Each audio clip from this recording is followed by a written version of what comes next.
Hi all, today I'm going to be teaching you how to create this super cool science experiment utilizing our holiday flowers. We're going to use our Poinsettia bracts here. We can find them all over the place now during the holiday season, and we're going to learn a little bit more about a branch of environmental science that is environmental chemistry, and we're going to create pH test strip indicators out of Poinsettia bracts. So stay tuned, let's figure out why do we even want to test pH, what does it matter, and how do we make our test strips? pH can be really important for a variety of reasons. First off is engaging water health.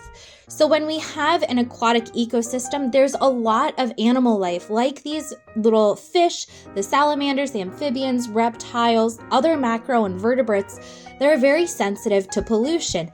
And if the water is polluted, then we know that our plant and animal life cannot survive in the water. So having clean aquatic ecosystems is important. Another reason is for terrestrial ecosystems. For example, certain plants only grow in certain pH soil. So when we're looking at restoring native habitats, for example, utilizing this blueberry bush, we want to know what the soil is like. Blueberries can only grow and really thrive in acidic soil environments, so knowing the pH can be really beneficial in restoring native habitats.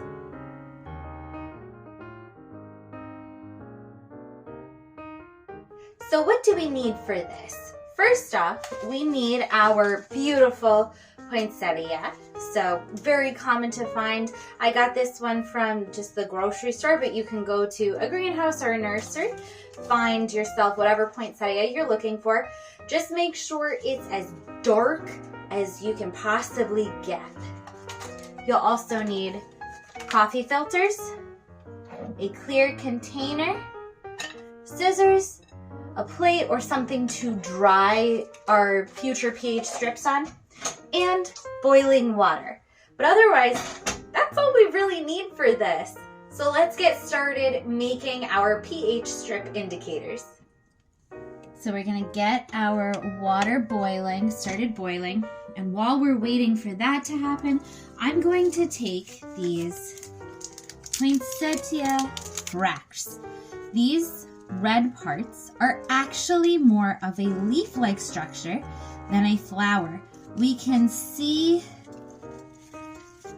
if we look really hard, that tiny little itty-bitty thing right there. That's the tiny little flower. But these bracts will actually help attract pollinators to those tiny little flowers. So we're going to take off a bunch of these super saturated bracts and chop them into tiny little bits. So you just pinch them off.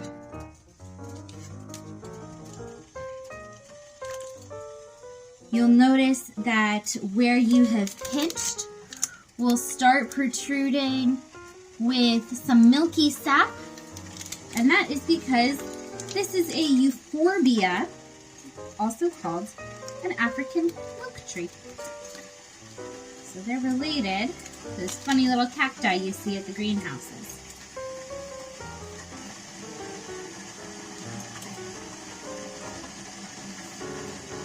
Then we're going to chop them into tiny little bits and put them in our cup. Chop them up as tiny as you can.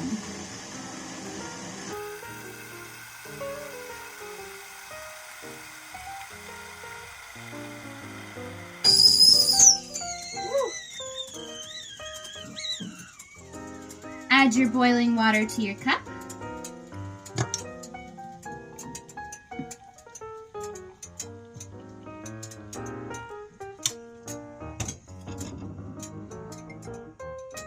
And then add your mushed up, crushed up, torn up poinsettia bracts.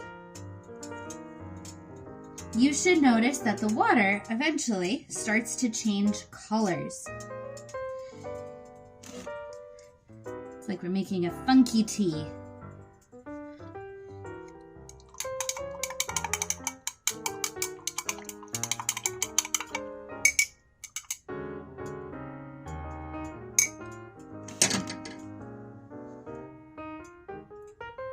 See how the water's changing color?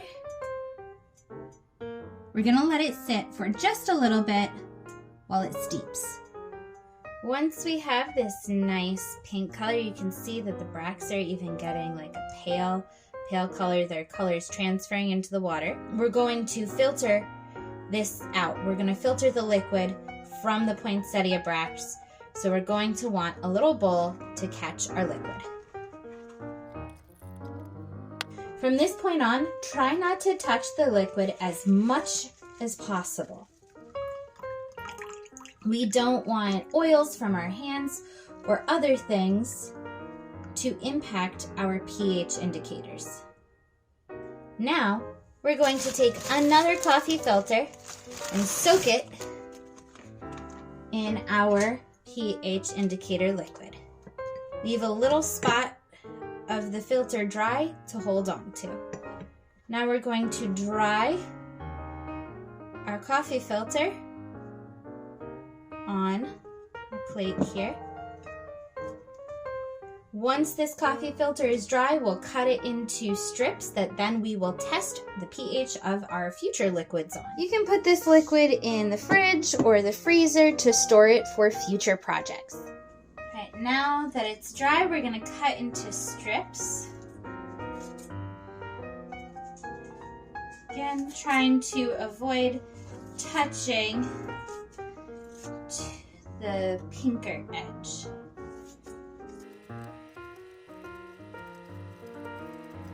So we can use dish soap, lemon juice, and milk to test the pH. We can see in this middle one that it became more pink, and that is from the lemon juice.